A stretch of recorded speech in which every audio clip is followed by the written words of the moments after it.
Well, welcome to another episode of the Leadership Enigma. Now, we may well have heard of the phrase that the pen is mightier than the sword.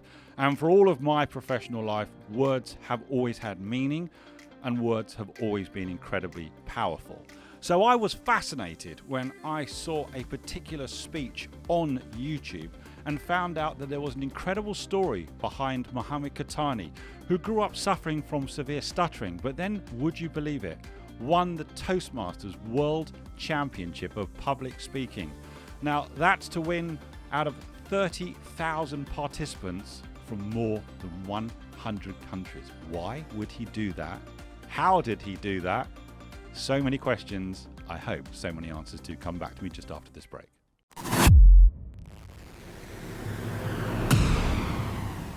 Hi, I'm Adam Pacifico, and welcome to the Leadership Enigma, a world-ranked, award-winning podcast that's insatiably curious as regards what leaders do, how they do it, and importantly, why. We'll delve into the human doing, but even deeper into the human being and the power of human-centered leadership to drive sustainable change.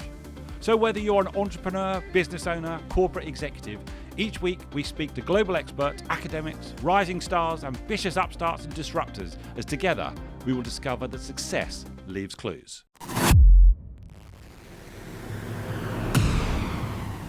So Mohammed Qahtani, it is a warm welcome to the Leadership Enigma. How are you? Doing well. Thank you so much for having me. And thank you so much for accepting the invite to come on the show. Now, I've just given a very small glimpse of an incredible story from going from, as you say, severe stuttering to world champion. But that doesn't do you justice. So can you just tell the listeners and the watchers a little bit about you, your background? Because I also know you're an engineer as well, aren't you? Yes, I am. So tell us a little bit about your background, Mohammed. Well, I was born and raised in Saudi Arabia. I grew up in a small village in the southern side, and ever since I was a little kid, I don't really have much memories of my childhood, but my parents told me that I didn't speak until I was like 5 or 6 years old. Right. However, the very first thing that I remember was I was in school, and a teacher walked in and he placed a book in front of me and asked me to start reading. And when I started reading, I stuttered and he kind of yelled at me. I mean, just keep in mind, this was like 40 years ago. So, you know, the issue of stuttering, whatever, was not something common. So he started like yelling at me and said, "What's wrong with you?" I said, "Read again." So I started to read again and again. I stuttered and he actually smacked me across the face. Wow. And he said, "Are you stupid or something?" I said, "Read again." And with tears rolling on my face, I tried and I still stuttered. And he said, "You know what? Stop. There is no hope out of you." And he took the book and gave it to some other student. Now, that statement that he mentioned, or that thing that he said when he said, "There is no hope out of you," kind of stuck with me. And throughout my entire life, I always felt ashamed of being who I am. I know that stuttering is not really that big of a deal, but back then that really statement hurts. And I started to believe that I'm not even worthy to have friends. I'm not worthy to be around people. And the easiest thing for me to do was just to keep my mouth shut. And that's how I spent my entire childhood until high school. I had no childhood friends. I had nobody. I used to go to school, come back home, lock myself in my room and read. Because in my mind, I thought every time I open my mouth, something wrong is going to happen. Right. People are going to laugh at me, or I'm going to smack across the face again, or yelled at. So why go through the trouble? Let me just take the easy road. And this is actually a lesson for all the listeners, that when you have an issue in your life, you will come across a crossroad. There's an easy way and there's the hard way. And oftentimes the easy way is not the best way. Sometimes we try to avoid our problems and think it's going to go away. It never does. So anyways, last year of high school, I remember one day I was walking out of the school and there was a tap on my shoulder. And I looked over and it was one of the fellow students in my class. And he was one of the popular students. So he looked at me and he said, "You know, you're very smart and, You're always the top of the class, but I don't think I ever heard you speak. And I remember I took a piece of paper and a pen and I wrote on it. I said, I can't speak. And he said, I'm sure you can. Your problem is that you're afraid. Right. But if you want, I can help you. Do you want me to help you? And I kind of nodded. And he said, in order for you to overcome any fear, you need to face the ultimate form of that fear. And I didn't know what he meant. He said, tomorrow morning, go to the principal's office and ask him that you want to read the morning announcements, which is something that we have in like our schools, Right. to read the morning announcements in front of the entire school. And I promise you, this will be your cure. And you know, when you're desperate and somebody throws you a lifeline, even if it was a crazy idea, you will hang on to it because you know the desperation will drive you to do the crazy stuff. So I took his advice and I took the morning announcement and I stood in front of 400 students. And in my mind, I thought, as soon as I open my mouth, all of my problem will go away because, you know, that's what he said. Yep. And I started speaking and I stuttered again. And I still distinctively remember to this day, all the students were laughing out loud. And I felt so small, so insignificant. The one thing that I've been running away my entire life, I voluntarily walked right into it. Why? Just because a guy gave me an advice? And I remember during recess, I went to him and I said, I hope you're happy. I mean, like, is that really what you wanted? You satisfied your sick pleasures? You wanted people to just laugh at me? You just wanted to watch? And he said, no, no, no, no, no. Mohammed, success doesn't happen from the first time. And that's another lesson I want to give to all the listeners out there is sometimes when we, in the journey to achieve our dreams, we fail and we fall and we give up really quickly. Nobody, there is not a successful person who ever made it from the first time. You're supposed to fall once and twice and 10 times and 20 times. But every time you fall, you learn a mistake that you're not going to repeat again. So he told me, he said, go back and try again tomorrow. And I don't know why, but I listened to him again. I stood up and tried again. I stuttered, everybody laughed. The day after, I stood up and tried again. I stuttered, everybody laughed. But I noticed some of the words that I used to stutter in yesterday, I don't anymore. And that was the beginning of my passion with public speaking. Wow. I only did it so I can cure my stuttering because every time I speak in front of people, I stutter less and less and less. Now, that's a very powerful story, and I'm going to go back. That's a hell of an experience and quite a bitter experience that you first, told us about from your teacher. Did you tell anyone about that particular incident? Did you confide in your parents, or did you in some ways just internalize it at such an early age? Oh, when you are at that age and somebody says something to you, sometimes you take it to heart. Mm-hmm. And I literally took it to heart. I felt less of a human. I felt I'm not even worthy of the love of my parents or my family because he said there is no hope out of you. And I always looked at other students who can speak and say stuff easily and I can't. And I thought I was doomed.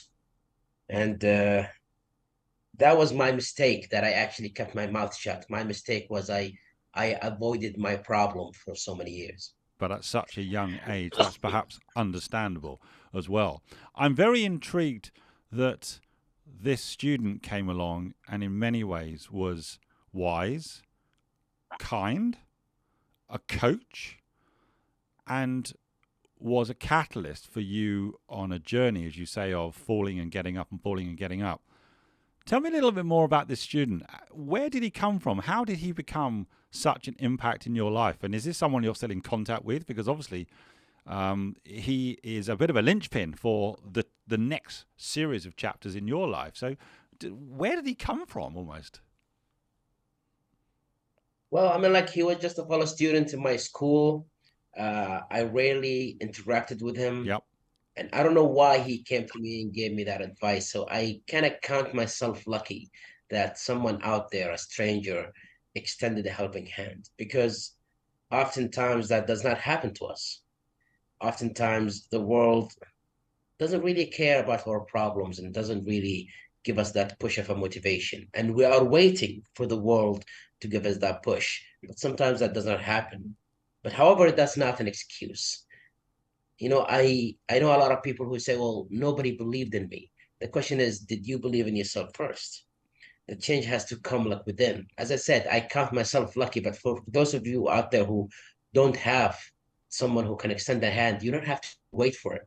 You can just get up and do it yourself. Now, that is always a challenge for so many people in so many different circumstances.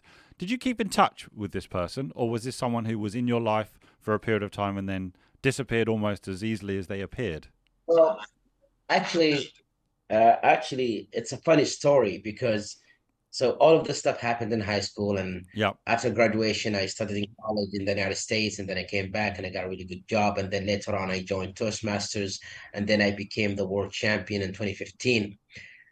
But I remember in 2018, I think I I went to visit my parents like one summer. So Yes. I went to my old village in my old town, and one day I was at a gas station and I'm filling my car with gas, and I glanced over and I saw an old man walking on a cane. I looked closer and I recognized the man. He was the teacher who told me that there was no hope out of me. Wow. But at that moment, I thought to myself, you know what? It's been so many years. Let's bygone be bygone. Let me just go and shake his hand. So I went over, I shook his hand. I asked him if he remembers who I was. He said yes. And he said, I've seen you all over the news and I'm so proud of you and so on. And then I said, you know what? I just want to say that I forgive you. And he said, for what, son? And I said, well, do you remember when I was in first grade and you said there was no hope out of me and you smacked me across the face? And he looked at me and he said, sorry, son, I don't remember. The very next year, I went again to visit my family. And I had an event I was actually just doing at the time. So I was on stage. And then when I stepped off the stage, people started to come to me. Yes. And through the crowd, I saw a person approaching. And I looked closer. I recognized the person. It was the student Wow. who told me to just get up and speak. I haven't seen him since high school. I shook his hand and I hugged him and I said, I want to thank you because you saved my life. And he said, what are you talking about? I said, do you remember in high school you told me to stand in front of the crowd and start speaking? And he said, Muhammad, I don't remember. Wow. Neither remembered. So, so you see, here's the thing. Both of those people did not remember. But one thing that they said caused the destruction of someone's life or saving someone's life as well. And this is a lesson to everybody out there. Sometimes you might have a bad day. Sometimes you might not, like you might not be in the right mood and you blurt out something. And for you, they might just be words, something that you just said, but you never know who's in the other end. You never know who's listening. You might be destroying someone's life or someone you might just give an advice. And for you, it might be, something that you said and forget, but it could be the one that saves someone's life. So when I gave that speech, The Power of Words, I know it was just, it's just a speech, but for me, it was something that I truly believe in. Everything that we say, everything that we utter can have an impact on someone else's life. And I know that was the focus for you at the Toastmasters World Championship, was the power of words. But before I get on to that particular speech, which won you the World Championship, can I just ask you, what made you decide to get involved in Toastmasters, which is globally recognized? And tell me, the decision-making process you went through in order to go down that route. Because again, for someone who had had that initial experience, you are either honing your skill or you're also setting yourself up for some anxiety and stress along the way. Why do it, Mohammed? So when I finished high school, by the time I graduated from high school, I was always on stage in school. Yep. I was doing plays, I was doing MCs or whatever, because as I said earlier, every time I go on the stage, the stuttering, just gets less and less.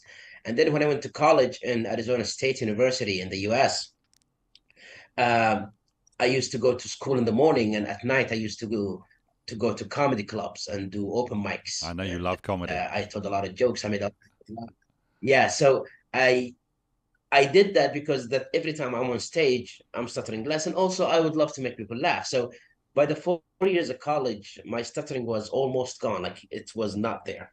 However, when I graduated and I went back, I got a job as a software engineer, and I thought, you know what, I should really focus on my work and I should really focus on my job. So for the next 4 or 5 years, I've never done any speaking. I've never been on stage again. My only focus was on my work. But then one day, after 5 years, I was working on a really big project and I needed to do a presentation to the board. Right. And in my head at the time, I said, well, no big deal. I've been on stage before, so it should be a walk in the park. But then when I started speaking, I stuttered again. And it was really, really bad. And that's a lesson for everybody that if you have a talent that you don't practice, don't think it's going to stick around. Right. Don't think just because you master it one time, it's going to be there. Anything that you don't practice, you will always lose. So I noticed that I'm stuttering again, and I thought to myself, you know what? I need to get back on stage again.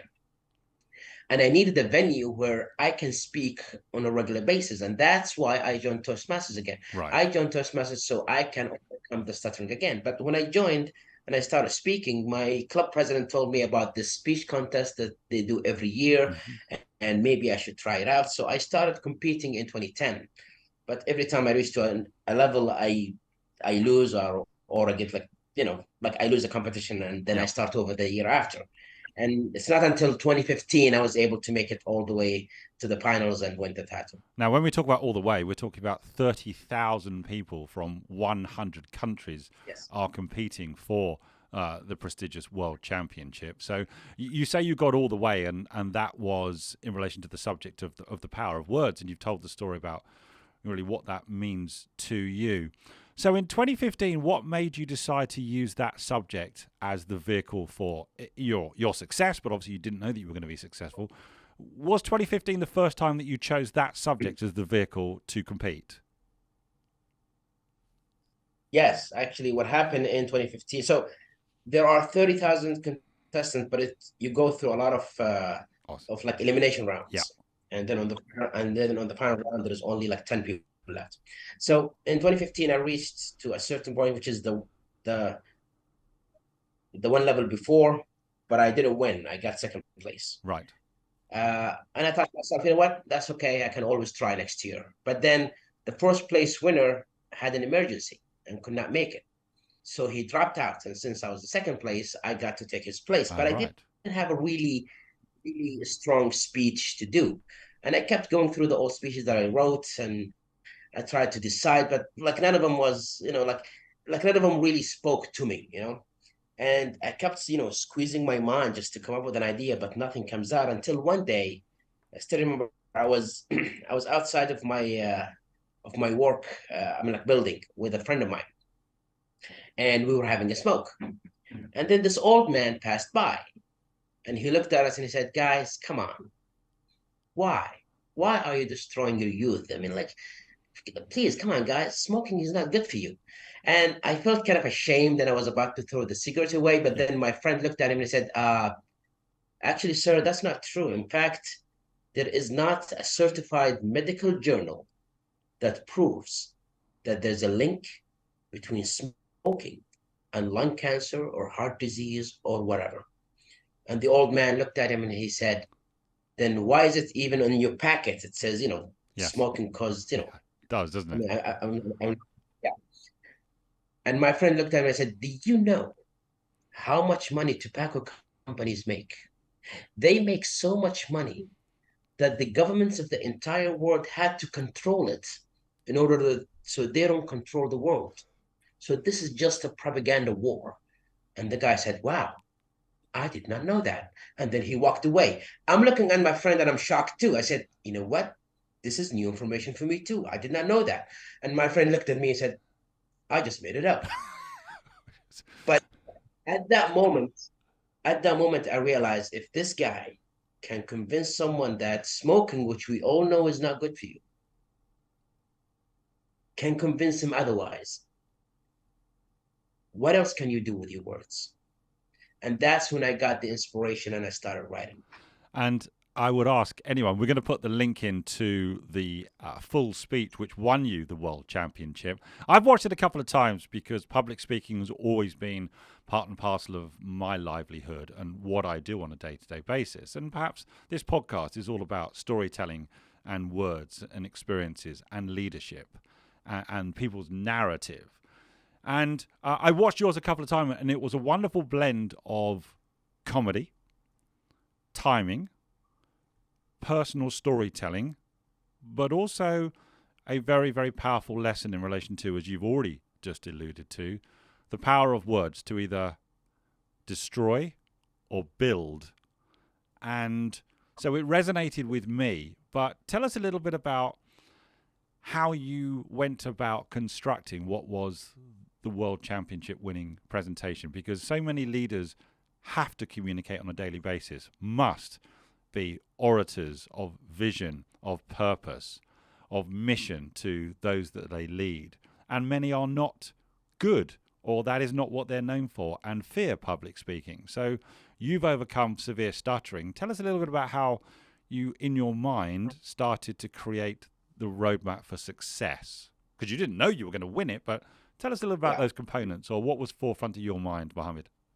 Well, to be honest, there isn't like a secret recipe to a good speech, and anybody who tells you that is just trying to scam you. What I mean is everybody has his own style and everybody has his own way. Yeah. However, my own way is like I always start with humor. Yes. I always make the people laugh, then I leave the heavy stuff or the message at the end. Now you can do it on like any other way too. However, one very important thing that you should ask yourself when you speak is not about what you want to say, it's about what you want your audience to get. Yes. Meaning what's important to you might not be important to them. True.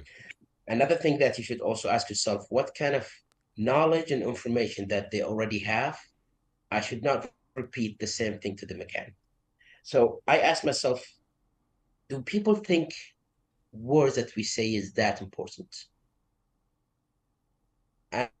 And not like in an inspirational way or whatever, but like the simple stuff. So I thought a lot of people might think, what's in my heart is in my tongue. I say whatever. So that's how the majority of people might actually think. Like, I'm honest. I say whatever I want. But then you don't know the effect of what you say on people. Correct. So I drafted my speech from that angle. I started with an example of me and my son, and me using harsh language on him, and his pride did not allow it, and he kept drawing on the wall. But then when I talked softly and I showed him that he's a man now, he started to listen because I was touching his pride. And then I told another example, which is very like relevant to everybody, which is global warming. A lot of people think it's fake or it's a hoax or whatever. Why? Because scientists, they're not really doing a really good job explaining what it is. And then I started with a personal story that happened to a friend of mine, where one sentence from his dad destroyed his life. And I kind of remembered the one sentence that the teacher told me and made me miserable for 12 years. And I said, okay, this is kind of like this, it's in a similar way. Of course, he took it to another whole extreme, but I thought this will be an appropriate story to actually tell. Why? Because there are parents who might say to their kids, you're dumb, or you're stupid, or I don't have time, or whatever. That's a very good example of a guy who said exactly the same, and look what happened to his son. So now it will make people very mindful of what they say. Now, there were comedy moments throughout that speech, and that was a packed a hall. I don't know how many people were in the audience, but I saw the presentation of the award to you. So it was a pretty packed event. Las Vegas, I believe, as well, Mohammed. Is that right? Yes. In good old Vegas. There were some comedy moments in there. One of the things I appreciated was timing. Is that something you practice? Because the timing was perfect in relation to the pausing, or in some ways riding the wave of the laughter of the audience. That doesn't come naturally to many people. Was that your comedy experience kicking in? Well, yeah. I mean, like I tapped into my comedy experience, and I use I do a lot of like facial expression when I do my comedy, and that makes people laugh. However, when you are in that competition, you are bound to give a speech within a very specific time. And if you shoot the time, you'll be like disqualified no matter how good the speech is. Right. So I had to be very careful and put in mind that I'm going to be speaking in front of, I think it was like 4,000 people that day. Right. So I had to keep in mind that a joke on a smaller audience, they might laugh at it for, I don't know, like 3 seconds or 5 seconds. When it's a bigger audience, the laughter will extend to like 10 or 20 seconds because everybody laughing and then it cascades to the back. So, Right. and while they're laughing, you cannot say anything while the audience is still laughing because they're not hearing what you said. So Gotcha. I put in mind, okay, this is a really good joke. I might need to add a pause afterward for like 20 seconds. However, one thing that I wasn't prepared for is when an audience laugh at something that you never thought they would laugh at. Because when I was practicing that speech, Yes. and I was doing the bit of the scientists, Yes. were trying to explain and Yeah. the class whatever. Which was very funny. But when I was practicing it before the contest, it got a giggle, but not that much of a laugh. But then when I gave it on that stage and everybody laughed, I was like, okay, I wasn't prepared for this. So I had to kind of wait it out until the whole thing dies down. It was funny because actually the audience was laughing before you'd even said a word, because in some ways you were taking on the persona, the facial expressions kicked in, and that was enough to start 4,000 people chuckling. Yeah. And you hadn't said a word at that point. But like my point is sometimes you tell a joke and the people don't laugh. And I've seen people that when that happens, it messes with them. Like Yeah. they're like waiting for it to happen. Uh, as a comedian, if you tell a joke and it doesn't work, you just keep on going. Like assume the joke might work or not work. And also be also prepared that the audience might laugh at something that you never thought that they would find actually just funny. So be mindful that if that happens, you need to extend your pauses until the audience are back with you. Now, as I say, I'm going to put the link in because I would ask people to watch this. It's only what is it, 6 or 7 minutes of speed? What was the time limit, Mohammed? So the time limit is from 4 minutes and 30 seconds up to 7 minutes and 30 seconds. And I think my timing was 7 minutes and 21 seconds. So I was 9 seconds short. There you If I go. Perfect. extended by 9 seconds, I would not be speaking to you right now. Now, how did you feel when you were actually awarded the first place in the World Championship? So what happened on the finals is they do a draw to decide who's going to speak first and second and third, whatever. Right. So that day I was the last speaker in the lineup. And I was waiting in the back of the stage, and we had this giant TV on the screen, so you get to see whoever was on stage. And then when the first speaker took the stage and he spoke, he was phenomenal. See, I know a lot of people have seen my speech, but nobody's seen the other speakers. Right. Everybody that day I was bet. just outstanding. And I was watching his speech, and I thought to myself, you know what? Second place isn't too bad, you know? And then the second speaker comes in and he does even better. And I thought, third place isn't so bad. But then every speaker who took the stage that day was doing so phenomenal to the point I said to myself, you know what? There is no way you're gonna win this. So let's remember why we're here. You have a message you believe in. You have an audience waiting. Give it to them and walk away. There's no trophy for you today. But use this stage to speak your mind and maybe help someone with a lesson. And that's what I did. I just gave it all I gave it all my all of my power and all my energy, thinking that I'm not gonna win. And I think that's why it lessened the anxiety that I had because Right. I wasn't even thinking that I'm gonna win. In fact, there's a longer version of the speech where they announced me as the winner. I don't know if you watched that one, but I if you see it, I it did. takes me a while to get on stage. And the reason is because I was hitting and I was playing games on my phone. I wasn't even paying attention to the guy. And then he announced my name, and I didn't even hear it until people behind me kind of lifted me up and said, "Dude, it's you." I thought, there is no way. I said, yeah, go. So I walked there unexpectedly, and it was a life-changing moment because when you become famous, usually it happens in stages. Like your fan bases grows gradually, and Yes. in my case, overnight you go from a nobody to somebody the entire world know, and it shocked me at first, and actually scares me too. But hopefully, I know how to, or I learned how to kind of manage it. Now, I know you've done, hundreds of international speeches, over 1,000 keynotes. As a result of winning the World Championship, what happened? Because you say everything changed for you almost overnight. Help us understand what that means. What was the impact? What was the reality of winning? So up until I won, I've never done like any speaking outside of Toastmasters. Right. Like I only speak in my clubs, and I only do a 5 minute speeches Yes. because that's the time limits when you're speaking. I mean, like within like Toastmaster, 5 to 7 minute speeches. Yeah. But then after I won, I started to get this flood of invites. People wanted me to do keynotes and do training, which is something I've never done before. And when you're doing a keynote, nobody wants a 5 minutes. They want like half an hour or an hour or two Correct. hours. Now I can keep an audience engaged for five. I'm like a 5 minutes, but to keep them engaged for an hour, it's a bit of a challenge Yes. because people have a short attention span and they will lose your interest if you're not really there, if you're not you like trying to catch their attention every now and then. So that for me was the biggest growth because that's when I grew as a speaker, Yeah. as a coach, as a trainer. I had to do a lot of reading, a lot of writing. I scripted a lot of my speeches again more. I did a lot of rehearsals because for me right now, the bar is too high.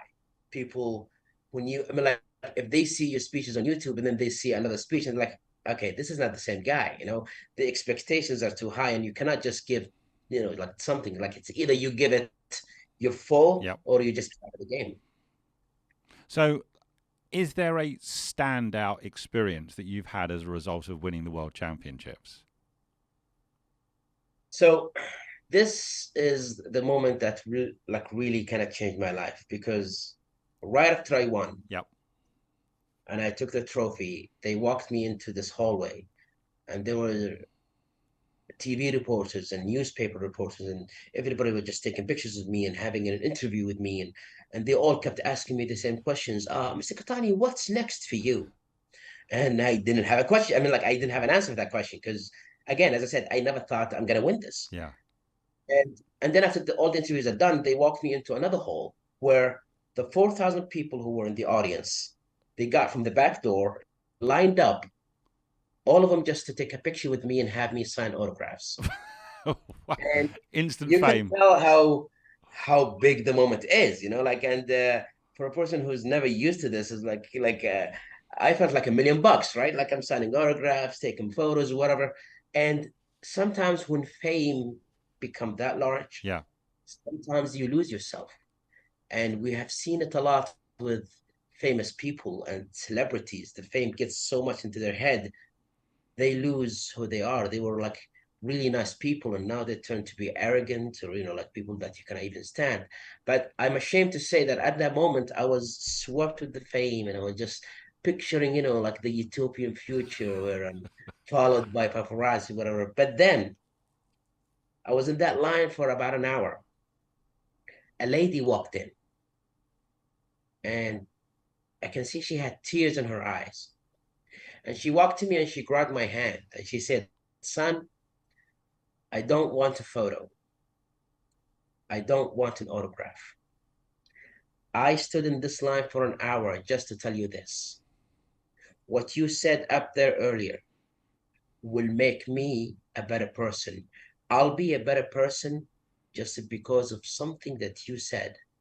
And I just wanted to come here and say thank you." And then she vanished into the crowd. And I know the listeners will find this hard to believe, but right at that moment, all of it melted away, the money and the fame and all of that stuff. For me, it meant nothing now.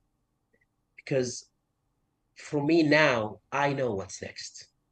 For me, what's next is maybe in 5 or 10 or 20 years from now or something, I'll be watching TV.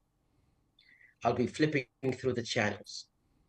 And while I'm flipping, I see an interview with a person who made a positive change in this world. And they would ask that person, what was the spark? How did it all start? And I want to hear that person say, well, long time ago, I listened to a guy, Mohammed something, and he changed me. You see, my fellow audience, we all have this superpower. We can change this entire world just by the stuff that we say. even people like in this like podcast, I know like for people to make a podcast, you might have your whole agenda, but at the end, you know that you could have a change in this world. You can make someone's life much better. Somebody will come to you years from now and say, because of your podcast, I am a successful person, or I have a healthy relationship, or I know how to lead people. The money and the fame and all that stuff will come and go, but what's left is your impact on people.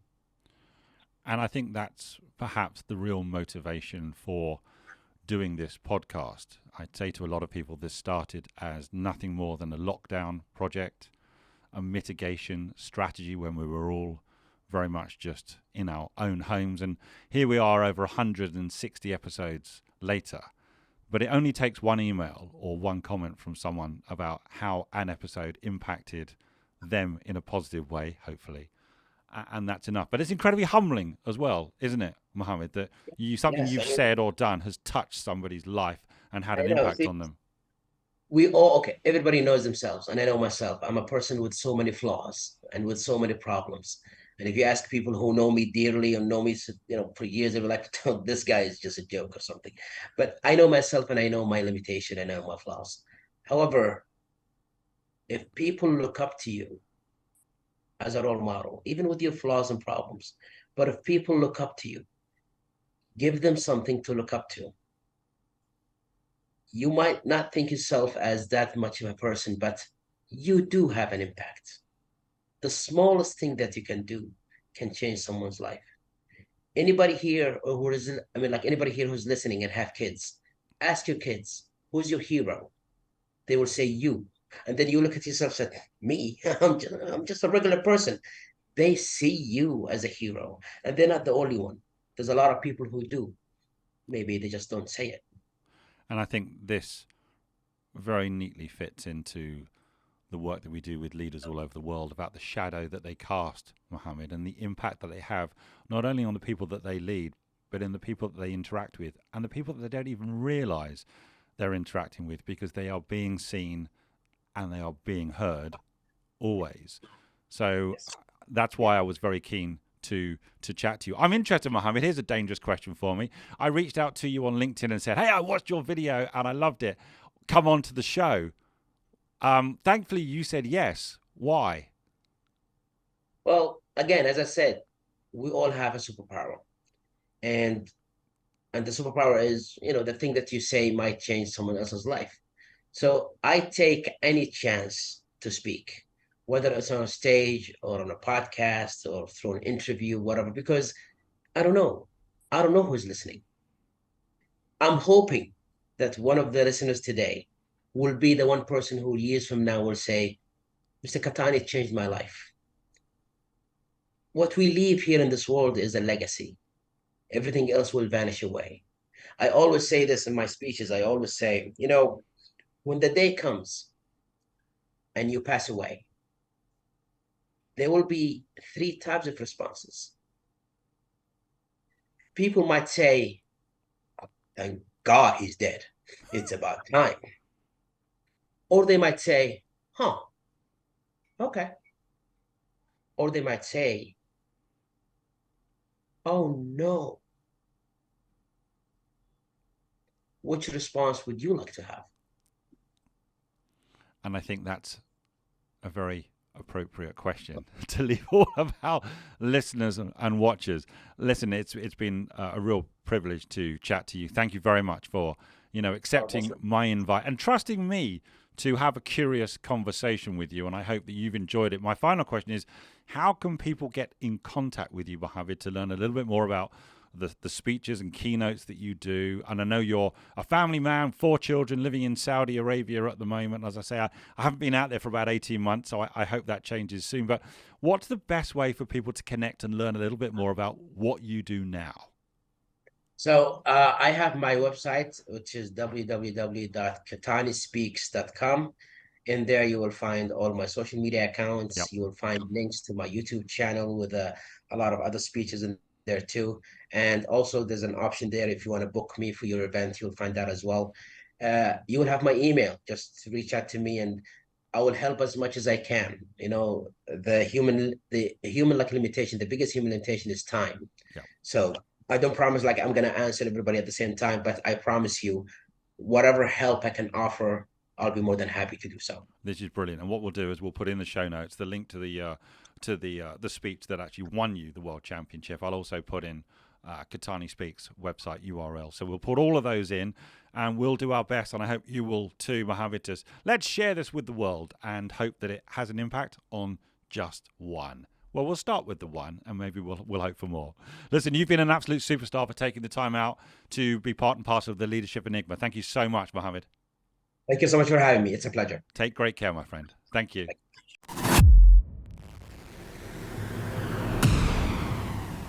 Join us again next week for more curiosity and insight with the Leadership Enigma. We'd love to hear your comments on today's show, as well as suggestions for future topics and guests. Get in touch with me on LinkedIn or visit us at www.leadersenigma.com. Don't forget to rate, review and subscribe on all your major podcast platforms and on our dedicated YouTube channel. Thanks again for joining the community.